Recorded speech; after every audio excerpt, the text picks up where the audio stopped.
Hello everyone, and today we're going to be doing an oil change on this Nissan Frontier with 5 quarts of 5W30 as well as using the AMSOIL oil filter. So let's get started. And the products that we're using for today, we have 5 quarts of 5W30, our oil filter, our oil drain plug washer, we have a funnel, and then we have our oil filter wrench if needed, torque wrench with a 14mm socket, a 3/8 socket wrench, some shop towels, as well as a 7-quart drain pan. And for our very first step, let's go ahead and remove the oil filler cap. The whole idea is this is going to act as a vent, so when we take out the oil drain plug, all the oil is going to come out a lot quicker and easier. And now we can slide our drain pan right on our oil drain plug, and the plug we're focusing on is right here. This is the plug we're going to be taking off, so grab your 14mm socket and socket wrench, and give it a nice little push. Come on. There we go. And then once you loosen it up, it should come off by hand. And we're getting towards the end, so the oil's going to be coming out, so be prepared. There we go. And we didn't make too much of a mess. Not too shabby at all. And as the oil's draining, let's look at our oil drain plug. Now you can see this copper washer, that's our crush washer. We're going to have to remove that. So I'm going to take a shop towel and just clean up the drain plug a little bit. That way it comes off a little easier. So this copper washer, it's got to come off. Now it can come off by hand if you have good nails. I'm going to try that with my gloves on. So I'm going to see if I can pry this off with my nails. And I can't. So I'm just going to pull out a pocket knife just so I can get under it just a little bit. And that's all I'm doing. This should come off very easy, but since it's a crush washer, it's kind of stuck to the drain plug. This is completely normal. And there we go. So now that I got a little gap in there, now I can start taking it off by hand. And put away my knife. And this comes right off. And I'm just kind of unscrewing it just because it's on there really good. And there you go. And it comes off very easily. Now let's grab one of the new ones. If you look at it, it definitely looks a lot different when it's not crushed. It almost looks like a bowl. So this side right here, go towards the oil pan. So when we install it, this is exactly how we're going to do it. Just put it on exactly the way you see in the picture. And this comes on very easy. I'm spinning it on there just because it's a nice snug fit. And that's what you want. And once it's all the way to the bottom, just about there. Let me press it down right there. Very nice. And that's exactly what we want. So now this is ready to be installed. Looks very nice. 15 minutes later. And after about 15 minutes have passed, it looks like a majority of the oil is out of the engine. So I'm going to wipe down this one area just to make sure there's no dirt or debris around the threads where the oil drain plug goes. So now we're ready to install the oil drain plug itself. See if I can find the threads. And always start it by hand. And oh yeah, that's going on very smooth. And I'll wipe down that one area one more time just to make sure there's no excess oil. Grab our 14mm socket and socket wrench. And we're going to go ahead and tighten this up to a snug. You don't want to go tight, you just want to make sure it's snug. And once we've done that, grab your torque wrench, and we're going to torque this oil drain plug down to 25 foot-pounds. And it's going to require just a little bit of oomph, not much. Wait for the click. Come on, probably one more. Nope. One more. There we go. That's the click we wanted to hear. And with the oil drain plug installed, now we can focus on the oil filter. And that's this guy right here. It's right above the oil drain plug. And I'm going to try to take this off by hand.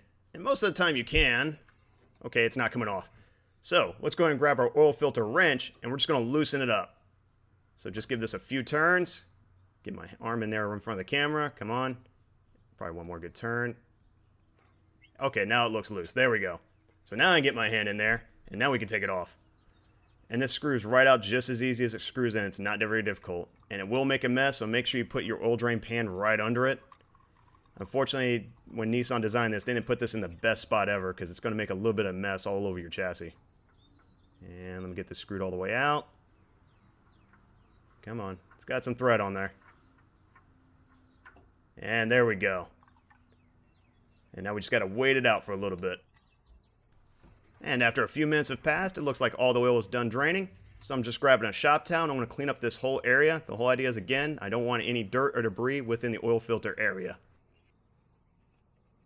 And now that the area is clean, let's go ahead and install our brand new oil filter.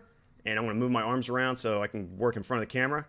And I'm going to go and dip my finger in the oil and go ahead and coat this O-ring in a nice little thin coat of lubricant. So let me see if I can get a nice even coat. And that's not too bad at all. So let's see if I could be a contortionist and get my arms around the camera. Then I'll go ahead and stretch my arm and see if I can start threading this.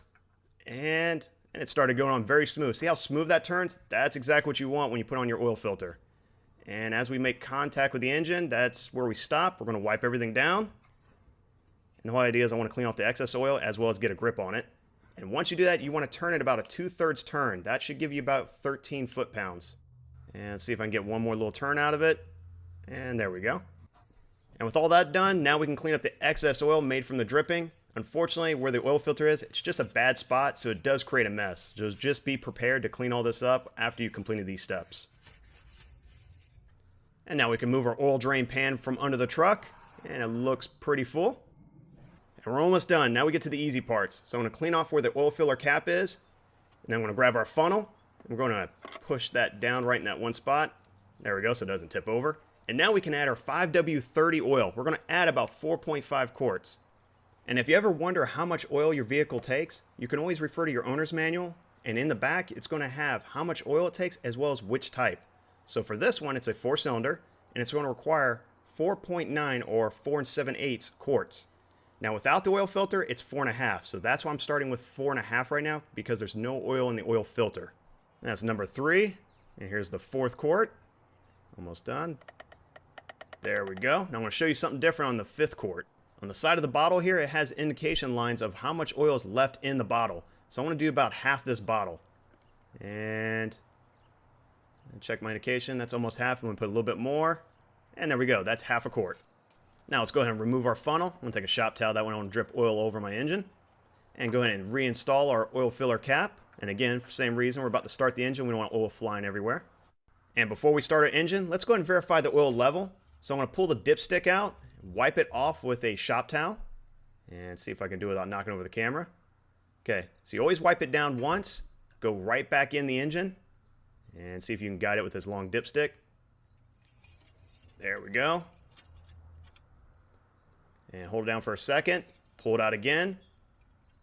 And I'm trying to do this without making too much of a mess. And let me bring it in front of the camera, and you can see what I see. Let me see if I can pause it right there. So you can see that we're right below the H, or right below the dot. That's what you want. So right now we have enough oil in this engine and we didn't overfill it. That's a good sign. And we're going to put our dipstick back in. Now we worked our way in the vehicle, and we're going to go ahead and start the vehicle and go and let this run for about 30 seconds. We want to let the oil circulate as well as fill the oil filter. And then we'll turn it off. And then we'll go ahead and take off our oil filler cap again. And we're going to add that last bit of oil in there. So we added 4.5 quarts. Now we're going to add about a third extra. So I'm just going to add a little bit more. Check my indications. There we go. Now we can clean up our mess. So I'm going to go ahead and take a shop towel, remove our funnel. And now we can reinstall our oil filler cap. And we're about at the last inning stretch. Very nice. Now let's go ahead and verify our oil level one last time. So see if I can do it again in front of the camera without tipping it over. So I wiped it off. I'm going to put my dipstick back in there. There we go. Come on. Let it sit. And then pull it right back out. And I'm going to try to bring it right in front of the camera. Again, without knocking it over. And see if I can get a good spot to pause at. And get a good angle. There it is. So we are right between the two dots, and we're about 3/4 of the way full. That's actually a really good spot, so that's perfect. Now we can go ahead and put the dipstick right back in. And there we go. Now let's go ahead and start the vehicle one last time, and this time we're going to let it warm up, and now we're going to check for leaks. So I'm going to go under the vehicle, see if I can slide under there, and I'm going to try to move the camera so you can see what I see. And we look at the oil drain plug. Yep, I don't see any drips or any issues there. And then we'll look at the oil filter. Same thing, we're looking for any drips. And that actually looks pretty good as well. So that's actually a very good sign. Very nice. And for our very last step, all we have to do is dispose of the old oil. Now you can use the containers they came in, or you can have one of these travel containers, which I have just for convenience. And just take your funnel and pour it all in without making too big of a mess. And it looks like I got all the oil in there without making too big of a mess. Not too shabby. 20 minutes later. And after a short drive, I made my way to my local auto parts store where I can dispose of the oil. And right in the back, they have these containers that accept motor oil, transmission fluid, hydraulic oil, just about any oil within reason. And all I have to do is take my cap off and go ahead and pour it right down the drain here. And it's just that easy. So if you found this video helpful, please like and subscribe.